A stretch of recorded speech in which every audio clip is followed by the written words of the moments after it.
Viewers, আসসালামু আলাইকুম। মোফাজ্জল ইসলামের আরেকটা ভিডিও দেখলাম, যেখানে উনি আরেকটা ভিডিও তৈরি করেছেন মনিরুল ইসলামকে নিয়ে। যেখানে উনি মনিরুল ইসলামের কিছু কাজ নিয়ে খুব কষ্ট পেয়েছেন। আমি ওনার চোখ দেখে বুঝতে পারলাম যে উনি ব্যাপক কষ্ট পেয়েছেন। তো আমরা একটু দেখি যে উনি কেমন কষ্ট পেয়েছেন, কষ্টর কেজি কত করে ওনার কাছে।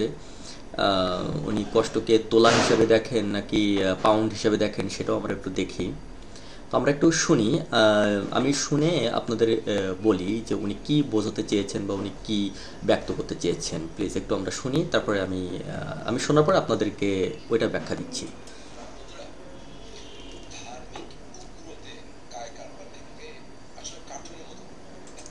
হ্যাঁ, মোফাজ্জল ইসলাম, আপনি বলছেন ধার্মিক উগ্রদের কায় কারবার দেখলে কার্টুনের মতন মনে হয়। মানে আপনার কাছে মনে হয় কার্টুন। আপনার যুক্তিতে তারা কোনো যুক্তি দিতে পারে না আসলে। মূল যুক্তি হচ্ছে এটা যে আল্লাহ যে এক, এটা সম্পূর্ণ বিশ্বাসের উপরে আসতে হবে, যেখানে কোনো যুক্তি চলে না। বিশ্বাসের ক্ষেত্রে কোনো যুক্তি চলে না। তো সেই ক্ষেত্রে আপনি কার্টুনের মতন মনে করেন, যারা ধর্মীয় অনুভূতিতে আঘাত পেলে, কষ্ট পেয়ে যে সমস্ত ব্যঙ্গ করে নাস্তিকদের বিরুদ্ধে। আমি বলছি না যে ব্যঙ্গ করলেই মনে হয় বেটার হবে। ব্যঙ্গ আসলে ইসলাম কখনো সাপোর্ট করে না। আম, কিন্তু আমি বলবো যে তারা ইমানের তেজ থেকে, ইমানের তেজ থেকে যদি ব্যঙ্গ করে, তো সেটা আপনার সহ্য করতে সমস্যা কোথায়? আর আপনি যে কাজগুলো করেন, আপনি যে রাসূল করিম সাল্লাল্লাহু আলাইহি ওয়াসাল্লামকে নিয়ে বাজে মন্তব্য করেন, গালিগালাজ করেন, ওদের ওনাকে নিয়ে যে ভুল মন্তব্যগুলো করেন, ওটাকে তাহলে আমরা কোন অ্যাঙ্গেলে দেখব একটু বলুন। আমরা কি ওটাকে জোকার, জোকার আপনাকে কি জোকার হিসাবে আখ্যায়িত করলে আপনার ভালো লাগবে? আমার তো মনে হচ্ছে যে আপনি জোকার হিসেবে আখ্যায়িত করলেও আপনার লজ্জা হবে না। দেখে আরেকটু কি আপনি বলতে চাচ্ছেন?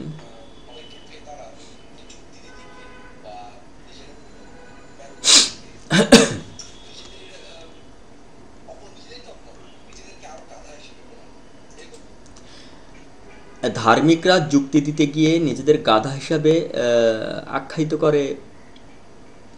আপনার সমস্যা কোথায় তাতে? তারা যদি নিজেরা গাধা হিসাবে নিজেদেরকে আখ্যায়িত করে, আপনার তো বলার কোনো প্রয়োজন নাই। এটা তো আপনি একা তো জ্ঞানী না যে আপনি একা বুঝতেছেন। যদি আপনার মতে ওরা যুক্তি দিতে গিয়ে গাধাই পরিণত হয়, তো আপনার মতন আরও অনেক জ্ঞানী ব্যক্তি তো পৃথিবীতে আছে। আপনি তো মহাজ্ঞানী। আপনার মতন তো অনেক মহাজ্ঞানী পৃথিবীতে আছেন। আমি রেসপেক্ট রেখেই কথা বলছি। যারা জ্ঞানী, তো তারা কথা বলুক আপনার সঙ্গে সুরে সুর মিলিয়ে। দু পাঁচজন, 100 জন, এগুলো তো কোনো গণনার মধ্যে পড়ে না। এগুলো আপনি আপনার সাথে যে আর কয়জন ব্যক্তি আছে, তারা আপনার সাথে একসাথে তাল মিলিয়ে কথা বলে যাচ্ছেন। তো এই এতটুকু বলে কি আপনার ফায়দা আসবে? এটা তো আমার বুঝে আসতেছে না। আপনার নজরে এসছে, আপনি প্রত্যেকটা বার বলেন। আমার একটা ভিডিও নিয়ে আপনি কথা বলার সময় বলছেন যে আমার নজরে এসছে, একজন আমাকে দেখিয়েছে। আপনি থাকেন তো বাথরুমের মধ্যে, আপনার কুকুরটার সঙ্গে আর কমরের সঙ্গে আপনি থাকেন। আমার মনে হয় আপনার কি ডায়াবেটিস জাতীয় কোনো রোগ আছে। অনেকে বলে, আমি বিলিভ করি না। আহ, এখন বিলিভ আমি করি না। আপনার যদি সত্যি না থেকে থাকে, তো এই বিলিভ না করাটাও কি আমার দোষ? আমাকে কি বিলিভ করতেই হবে? ঠিক আপনার যদি থেকে থাকে, আমি যদি বিলিভ করি, তো এটাও কি আমার দোষ? কারণ আপনার তো আছে। তো খোদা এক, সেটা আমি বিলিভ করি, এটা আমার দোষ।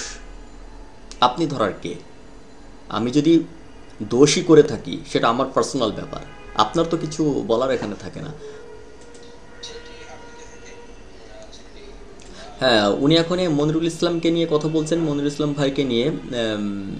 আমি ওনাকে ঠিক মতন চিনি না, মনিরুল ইসলাম ভাইকে কয়েকটা ডকুমেন্ট দেখছি।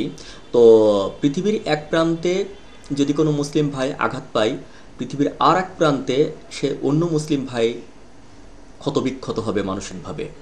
এটা হওয়া উচিত। মুসলিম ব্রাদারহুড, দ্যাটস কল্ড। তো আমার এক ভাইকে আপনি অপমান করতেছেন আর আমি এখানে বসে বসে সেটা দেখব, ফ্রিজ থেকে এটা ওটা বের করে খাবো আর এসির বাতাস খাবো। এটা তো হতে পারে না। আপনার খাল খেচে পানি তুলে ইরে ধান লাগাই দিব। যেখানে যেখানে আপনি যাদের যাদের সম্পর্কে বাজে মন্তব্য করবেন, খাল খেচে, আবার বলি খাল খেচে পানি তুলে ইরে ধান লাগাই দিব। চুতমারানি গাইল আমরাও তো জানি, ফাজলামো তো আমরাও করতে পারি। দেখি কি বলেন ওনার সম্পর্কে। তো বরিশালে তো থাকতেই পারে, আমি তো খুলনার ছেলে, আমি সাতক্ষীরার ছেলে। এখানে তো অ্যানাউন্সমেন্ট করে কিছু বলার নাই। তো হোমল্যান্ড সিকিউরিটির অ্যাটেনশনে আপনি এনে কি করবেন? আপনি এমন কি বাড়ারবাল হয়ে পড়ছেন? আপনার কি এমন হয়ে পড়ছেন আপনি যে আপনার যদি কেউ মৃত্যুর হুমকি দেয় তো তার জন্য আপনি তার প্রতিকার হিসাবে কিছু করবে না? সেটা আপনি এই পর্যন্ত আপনার যারা যারা মৃত্যুর হুমকি দিয়েছে আপনি কি তাদের বিরুদ্ধে কোনো অ্যাকশনে গিয়ে কিছু করতে পেরেছেন? ঘরের মধ্যে বসে না, ফিল্ডে আসতে হবে। আপনার যে কয়জন মুরিদ আছে সবাইকে নিয়ে ফিল্ডে আসতে হবে, ফিল্ডে এসে কথা বলতে হবে। বুকের পাটা দেখব তখন। আমি ঘরের মধ্যে কথা বলি না। আপনি বলবেন হয়তো আমাকে যে আমিও ঘরের মধ্যে কথা বলি, যতগুলো ভিডিও দিয়েছি এই একটা অ্যাঙ্গেল থেকেই। আমার অ্যান্ড্রয়েড ফোন নেই, আমার একটা ফোন সিম্ফনি, এটা দেখছেন, এটা আমার ইউজ করতে হয় এবং আমি এটা ইউজ করি। অ্যান্ড্রয়েড ফোন আমি যদি মনে করি প্রত্যেক দিন 5 থেকে 6টা করে কিনবো, সে ক্ষমতা আমার আছে। আমি এটা কিনি না, কারণ চার্জ অল্প সময়ে চলে যায়, আমার বিজনেসের প্রবলেম হয় তার জন্য। তো বাইরে গিয়ে আমি যে ভিডিও করব সেই সুযোগটা এখন নাই, যে তোমার অ্যান্ড্রয়েড নাই এখন। এই কারণে আমি এখানে বসে দিই। আপনার তো অ্যান্ড্রয়েড আছে, আপনার তো আইফোন আছে, তা আপনি কেন বাইরে গিয়ে ভিডিও করেন না? এখানে বসে বসে আনন্দ না করে বাইরে এসে চিল্লান, বেটার হবে।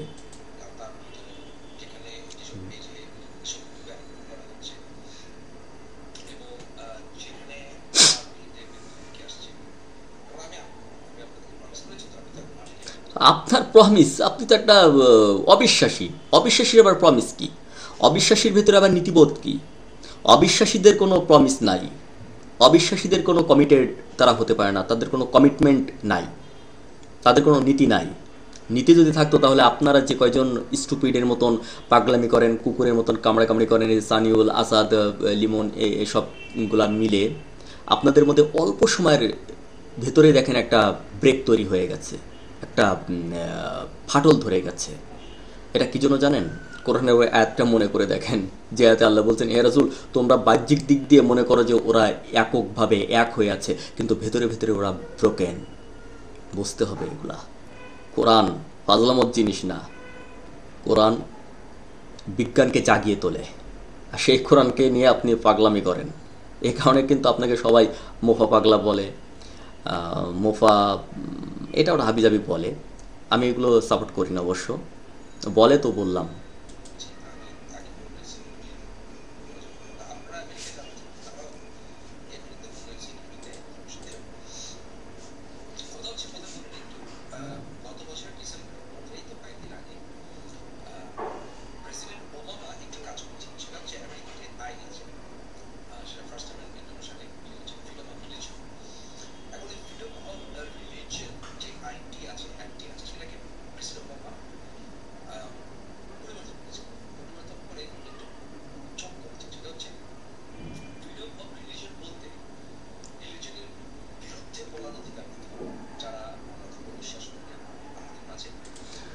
হ্যাঁ, আপনার ভাষ্যমতে আপনি যদিও আমার কাছে এখন দলিল নাই, আপনি দলিলও দেননি যে ওবামা কোন জায়গায় এই কথাগুলো বলেছেন যে ফ্রিডম অফ রিলিজিয়ন এই আইনের পাশাপাশি আরেকটা আইন উনি তৈরি করেছেন যেখানে বলা হচ্ছে যে ধর্মের বিরুদ্ধে যারা কথা বলে তাদেরকেও সুযোগ দিতে হবে। তো আপনি নিজেই বলেছেন আমি নাস্তিক, আমি ধর্মে বিশ্বাস করি না এবং এটাও একটা ধর্ম। তো আপনি যদি আমার ধর্মের ওপরে আঘাত হানেন, এটার উপরে আপনাকে রাইট দেওয়া হয়েছে, অধিকার দেওয়া হয়েছে বলার, তাহলে আমি কেন আপনার পাগলামির উপরে কথা বলবো সেটার অধিকার দেওয়া হবে না? আমারও অবশ্যই সে পরিমাণ অধিকার দেওয়া উচিত যেমনটা আপনার দেওয়া হচ্ছে।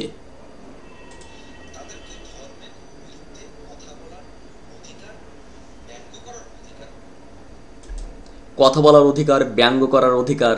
মানে আপনি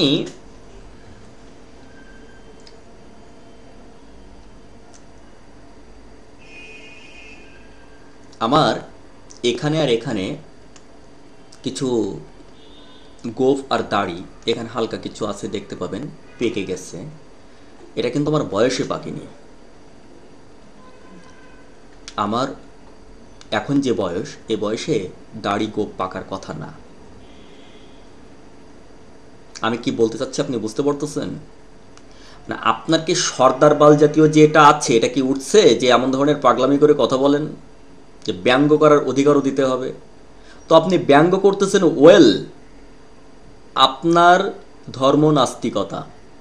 যদি কোনো একটা ইমানদার আপনার ধর্মকে নিয়েও ব্যঙ্গ করে, সমস্যাটা কোথায় আপনার?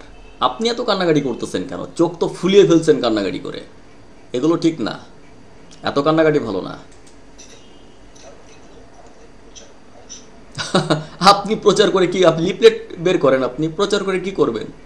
আপনার প্রচার মানে আপনি প্রচার করে, বা পৃথিবীতে যারা অবিশ্বাসী ছিল তারা এই আল্লাহ নাই এই মতবাদ প্রচার করে কি বালটা ছিঁড়ল?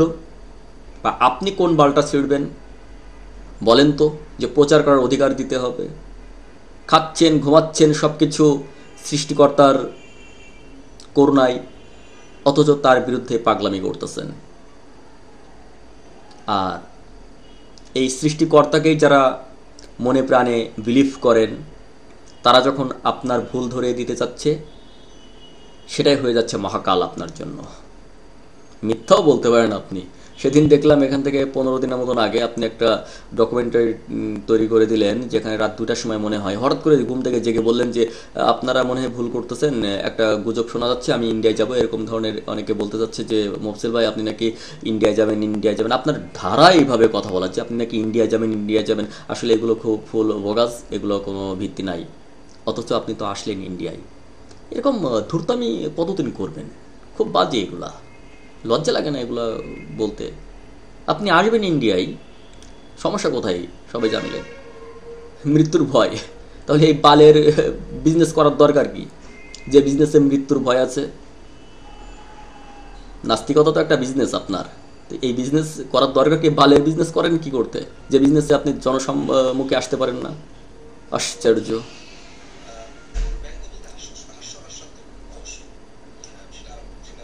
আমরা একটু এগিয়ে দেখি, কারণ এই গাব গাজানো ভাল লাগতেছে না ওনার।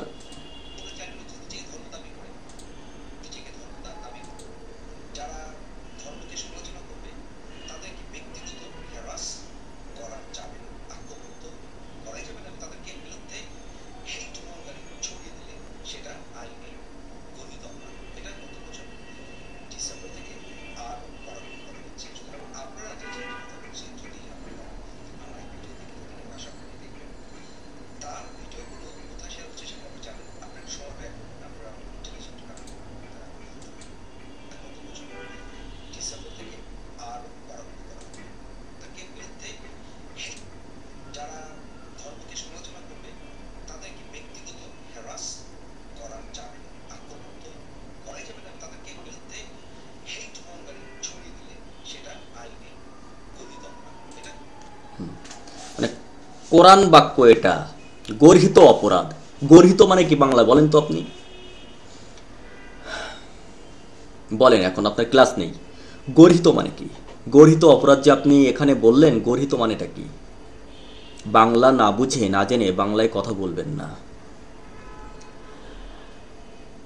আপনি বলতে চাচ্ছেন, সোজা করে দেই আমি, যারা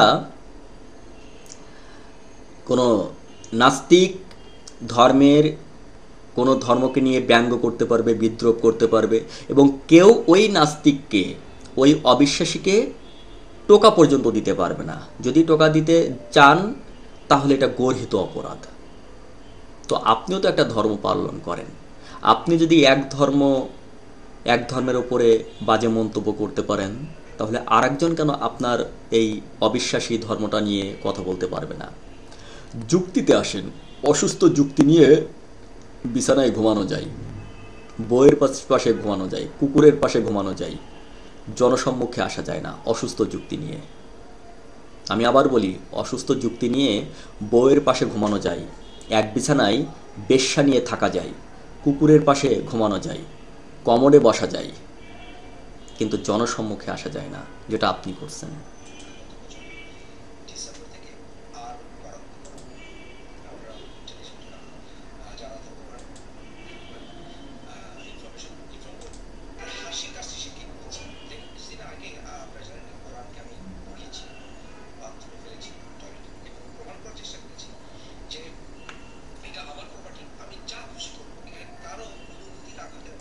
ব্যাস,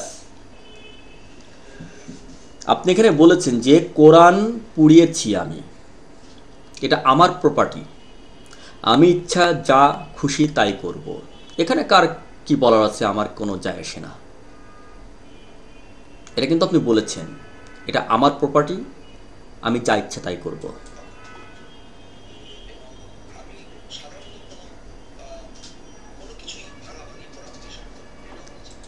আপনি ভাঙাভাঙি পড়াপড়ি সমর্থন করেন না, অথচ আপনি এগুলো করতেও ছাড়েন না।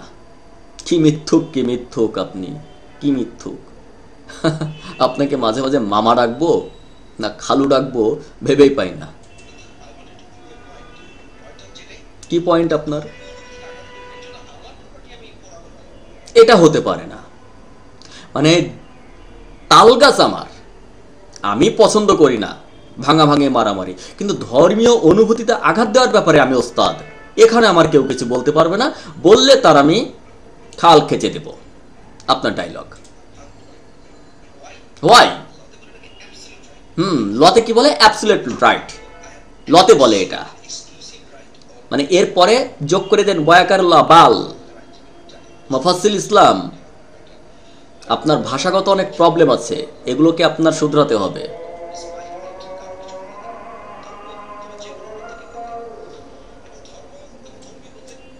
আজান পড়ছে, যেহেতু ডকুমেন্টটা আমি ওপেন করে দিয়েছি, আমি আজানের ওপরে শ্রদ্ধা রেখেই আমার ডকুমেন্টটা চালু রাখছি।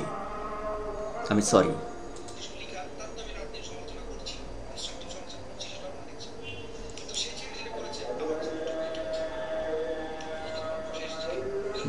আপনার তো বিজনেস হয়ে গেছে, মনিরুল ভাই 2টা বই কিনেছেন, আপনার বিজনেস হয়ে গেছে, খুব মহা খুশি। মিলাদ দেন, একটা মিলাদ দেন। তারপর কি হলো? হুম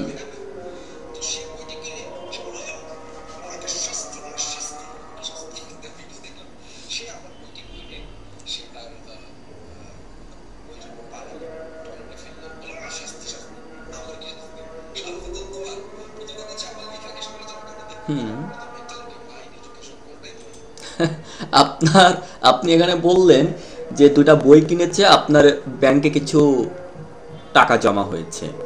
ঠিক আছে, আপনার বিজনেস নাই, আপনি অসহায় অসুস্থ, সব কিছু মিলিয়ে টাকা হয়েছে, এটা ওয়েল। মনিরুল ইসলাম কি করছেন? হয়তো আপনার বইয়ের 2 থেকে 3টা পাতা, আমি আগের ভিডিওটাই বলে দিয়েছিলাম, আমি সরি বলেছিলাম যে উনি কাজটা ঠিক করেননি। কারণ আপনি একটা সাপোজ আপনাকে একটা কুকুর কামড় দিল, আপনি যদি সেম কাজটা করেন, কুকুরের পায়ে কামড় দেন, তাহলে বিষয়, আমরা ছোটবেলায় যে কবিতা পড়েছি এটা নিয়ে, সে সেম কাজটা যদি আপনি করেন, তাহলে কুকুর এবং আপনার মধ্যে পার্থক্য থাকলো কি? তো আমি মনিরুল ভাইকে বলবো যে আপনার এবং মুফাসসিলের মধ্যে পার্থক্য থাকলো কি? যে মুফাসসিল আল্লাহর প্রেরিত কোরআনকে টয়লেটে ফেললো, আর আপনি ওই তার লেখাকেও এরকমভাবে কেটে ফেল। তার কোনো লেখা না তো, এটা একটা বই, চটি বই, তো তার চটি বই আপনি, মানে আমি এটা বলবো যে আপনি যে কাজ, আপনি যে মনিরুল ভাই আপনি যে ভুলটা করলেন, সে ভুলটা হলো কোরআনকে মুফাসসিল ইসলাম কমোডে ফেলেছেন, আপনি তার বইকে ওরকম পায়ের তলে ফেলে কোরআনের কাছাকাছি নিয়ে যাওয়ার মতন একটা ঘটনা ঘটিয়ে দিলেন। এটা অস্বীকার করার কিছু নাই, মানে এটা আপনার মনের অজান্তেই এই ভুলটা হয়ে গেছে।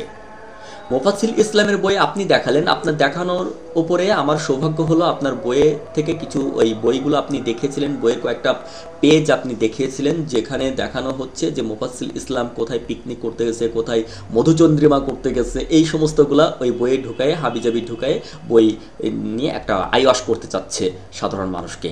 এবং ভেতরে অনেক কিছু দেখলাম যে লেখা আছে তাকে কেউ এখন সাপোর্ট করে না, কাছের মানুষগুলো দূরে চলে গেছে। কারণ কোনো মেন্টাল ডিপ্রেশন ভোগে যারা, তাদের পাশে তো মানুষ থাকবে না, এবং যে জেগে যারা ঘুমায় তাদেরকে কে জাগাবে? এরকম তো হওয়া উচিত। তো যাই হোক, এখন মোফাজ্জল ইসলাম বলতে চাচ্ছেন যে আপনি পায়ের তলে দৌড়লেন, আপনি তাকে বললেন যে হ্যাঁ শাস্তি দিলাম, মোফাজ্জল ইসলামকে শাস্তি দিলাম। মোফাজ্জল ইসলামের কিছু এসে গেল না। উনি তো এটা খুব ভালো করে বুঝতে পারলেন যে তার কিছুই এসে গেল না, এবং সে ভালো করে এটাও জানে যে সে যে কমোডে কোরআন নিক্ষেপ করলো তাতেও আল্লাহর কিছুই এসে গেল না।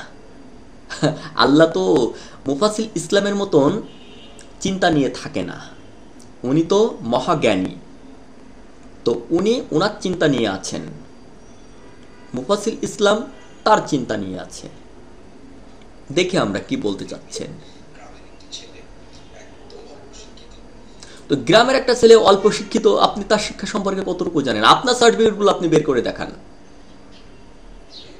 আইএল টেস্ট করলে তো আপনি শিক্ষিত হয়ে গেলেন না। ইংলিশে কিছু কথা আপনি বলেন শুনি দেখি, তার তো এ না যে আপনি শিক্ষিত। আপনি তো সুশিক্ষায় শিক্ষিত কখনো হতে পারেননি। আপনার ভেতরে আপনি হঠাৎ রেগে যান, আপনি মিথ্যা কথা বলেন, আপনি এর কথা ওকে বলেন, আপনি কেউ টাকা পাইলে টাকা সহজে দিতে চান না, উপরন্তু তার উপর ব্লেম করেন, আপনি কথা দিয়ে কথা রাখেন না, আপনার স্ত্রী আপনাকে ভালোবাসে না, বা আপনার স্ত্রীর কাছে আপনি প্রিয় না, তাহলে আপনি মানুষের কাতারে পড়েন, আপনি একটা পশুর কাতারে পড়েন। আমি তো এটাই বলবো আপনাকে। তো আপনি শিক্ষার কথা এখানে তুলে কি প্রমাণ করতে চাচ্ছেন? আপনার নিজের শিক্ষা কতটুকু আছে?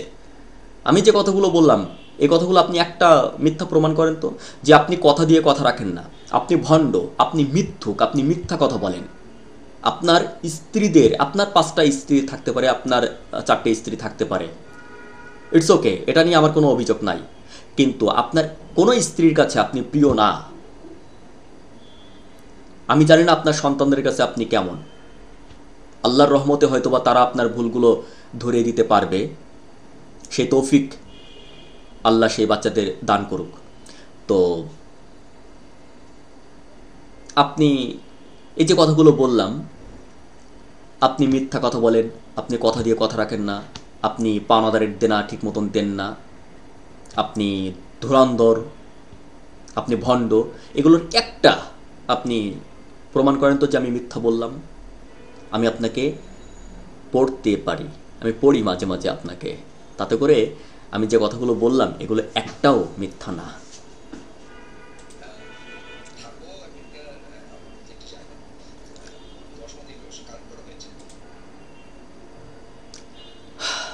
মনিরুল ইসলাম আমেরিকার অনুন্নত একটা জায়গায় থাকেন মনিরুল ভাই,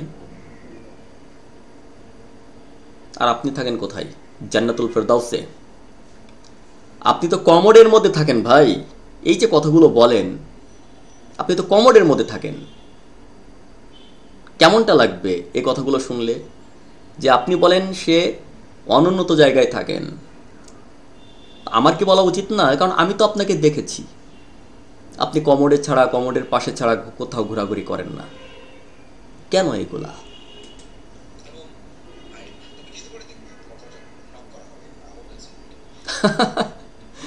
আপনি কোনো বাল ছিঁড়তে পারবেন না। আমরা যারা আল্লাহর সৈনিক আছি, পৃথিবীর যে প্রান্তেই আমরা থাকি না কেন, আমরা সোচ্চার, আমরা একে অন্যের সঙ্গে আত্মায় মিলে আছি। আমি মনিরুল ভাইকে চিনি না, অথচ তার সম্পর্কে আপনি কথা বললেন। আমি বাংলাদেশ থেকে চোখ রাঙিয়ে কথা বলে দিলাম, আপনাকে চোখ রাঙানো শুরু করলাম। আপনাকে নিয়ে কথা বললে আপনার ধর্মীয় অনুভূতিতে যারা লালিত, তারা কি এভাবে পাশে এসে দাঁড়ায়? That's called brotherhood. এই ভ্রাতৃত্বটা শুধুমাত্র মুসলিমদের মধ্যেই পাওয়া যাবে, এবং যারা স্রষ্টাতে বিলিভ করেন সে যে ধর্মের হোক না কেন তাদের মধ্যে পাওয়া যাবে, অবিশ্বাসীদের মধ্যে কখনো পাওয়া যাবে না।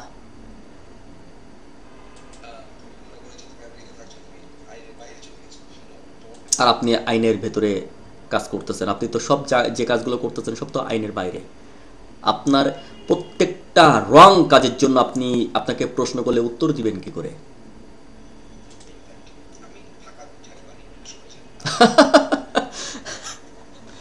মাই গড, আপনি ফাঁকা ঝাড়ি মারেন না, সবাই জানে, অবশ্যই সবাই জানে আপনি মিথ্যা কথা বলেন, আপনি প্রতারক, আপনি কথা দিয়ে কথা রাখেন না, আপনি দেনাদারকে তার পাওনা মিটিয়ে দেন না, আপনি আপনার স্ত্রীদের কাছে অপ্রিয়, সবাই জানে এটা। আপনি ফাঁকা ঝাড়ি দেন না, সেটা আপনার ভিডিওতে আমি কিছু কিছু এই যেমন আমাদের ভাই একটা নাম মনে আসছে না, যাই হোক, উনি বললেন যে আপনার ইমরান ভাই, আমাদের ইমরান ভাই বললেন যে উনি মাঝে মাঝে বলেন যে জাস্ট মিনিট, আমি মনে করতে পারছি না, অন্য মানুষকে চলে গেছিলাম। ও হ্যাঁ, উনি বলেন যে আমার বন্ধু মোফা তার ব্যক্তিগত জীবন কেন তুলে ধরেন, মানে আপনি তাসলিমার অ্যাঙ্গেলে একটু চলতে চাচ্ছেন, মানে আপনার ভেতরের যত ঘটনা সব কিছু তুলে ধরতে চাচ্ছেন, প্রমাণ করতে চাচ্ছেন যে মুক্ত চিন্তা যারা করে তাদের তাদের তাদের এমন হওয়া উচিত, মানে বাল বাল বাল এমন একটা অবস্থা।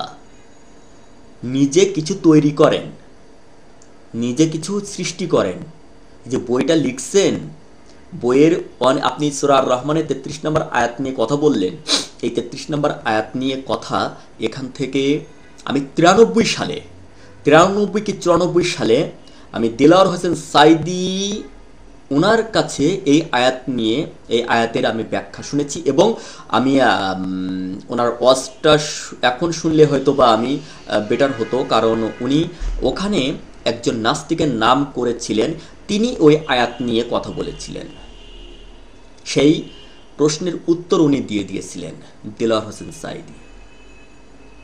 আর আপনি তো কালকে এই আয়াত নিয়ে আলোচনা করলেন, তাহলে বিষয়টা কি দাঁড়ালো? আপনি কপি পেস্ট নিজের ভেতর থেকে কিছু তৈরি করেন, তারপরে সেটা প্রকাশ করেন, সবাই ভাবার চেষ্টা করবে অন্তত। তামিলের সিনেমার মতন হয়েন না যে তামিল যে সিনেমাগুলো তৈরি করে ইন্ডিয়ানরা সেটা কপি করে পেস্ট করে, আবার ইন্ডিয়ান যে হিন্দি সিনেমাগুলো সেগুলো বাঙালিরা আবার দেখে কপি পেস্ট করে, এই সমস্ত করেন না। এটা করলে হাসির পাত্র ছাড়া আর কিছুই হবে না, এখন বর্তমান যেমন আপনার চলতেছে।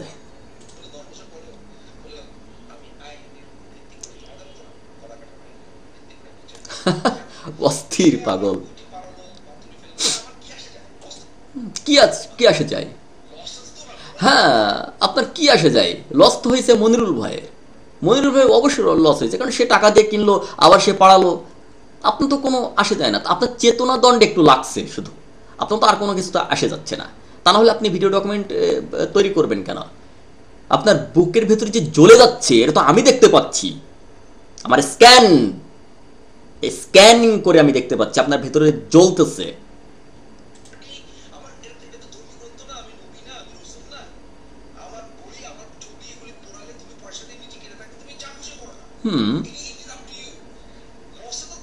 লস তো মনিরুল ভাই, আপনার তো কোনো প্রবলেম নাই, আপনি কান্নাকাটি করতেছেন কেন? এখন আমি যদি প্রশ্ন করি, আমার এই ডকুমেন্টারির মূল বক্তব্য আমার যেখানে ছিল সেই পয়েন্টে আপনি এসছেন। আমার প্রশ্ন হচ্ছে, মনিরুল ভাই আপনার বই কিনে নষ্ট করলো, লস তার হলো, কারণ সে টাকা দিয়ে কিনেছে। আপনি কোরআন কমোডে ফেললেন, কোরআন কি আপনি ভিক্ষা করে আনছিলেন? কোরআন আপনার কিনতে হয়নি, আপনি ভিক্ষা করে, আপনি মুখে বলেন একবার যে আপনি ভিক্ষা করে আনছিলেন, তাহলে আমি মেনে নিব যে না ঠিক আছে, আপনার এই ক্ষেত্রে এই কথাটা ঠিক আছে যে মনিরুল ইসলাম লসে পড়ছে। আপনি লসে পড়েননি, কারণ আপনি ভিক্ষা করে আনছিলেন, কারো দান হিসাবে আপনি পাইছিলেন কোরআন, তাই আপনি কমোডে ফেলছেন, আপনার লস হয়নি অর্থনৈতিকভাবে। কিন্তু মনিরুল ইসলাম লসে পড়ছে কারণ সে টাকা দিয়ে কিনছে, আমি মেনে নিব যদি আপনি বলেন পরবর্তী কোনো ডকুমেন্টে যে হ্যাঁ আমি এটা ভিক্ষা স্বরূপ পাইছিলাম কারো কাছ থেকে, আমি টাকা ছিল না, আমি কোরআন বুঝতে চাচ্ছিলাম, কেউ একজন আমাকে ভিক্ষা দিছিল, এটা যদি আপনি বলেন আমি মেনে নেব। কিন্তু আপনি যদি না বলেন তাহলে আমি কখনো এটা মানতে বাধ্য নই এবং মানব না, কারণ আপনিও এই একই প্রবলেমে জর্জরিত। মনিরুল ইসলাম ভাই যেমন অর্থনৈতিকভাবে ক্ষতিগ্রস্ত, ঠিক আপনিও তেমন কোরআন কমোডে ফেলে অর্থনৈতিকভাবে ক্ষতিগ্রস্ত। সে যদি ক্ষতিগ্রস্ত হয় আপনি বলতে পারেন, তাহলে আপনি ক্ষতিগ্রস্ত হলে আমি কেন বলতে পারবো না? আপনার জন্য যেটা আপনি সুবিধাজনক মনে করবেন, অন্যের জন্য সেটা কেন অসুবিধা মনে করবেন? এটা আমি আগের ডকুমেন্টারি তো বলে এসেছি। এগুলো পাগলামি ছাড়েন, পাগলামি ছাড়া কিছু নাই পাগলামিগুলা। আপনার টাকার লস শুধু তার, আর আপনার তো টাকার লস হয়নি, কারণ আপনি ভিক্ষা, মনে হয় আপনার ভিক্ষা করে কোরআন পেয়েছিলেন, তার জন্য আপনার টাকার লস হয়নি। রে মানুষ,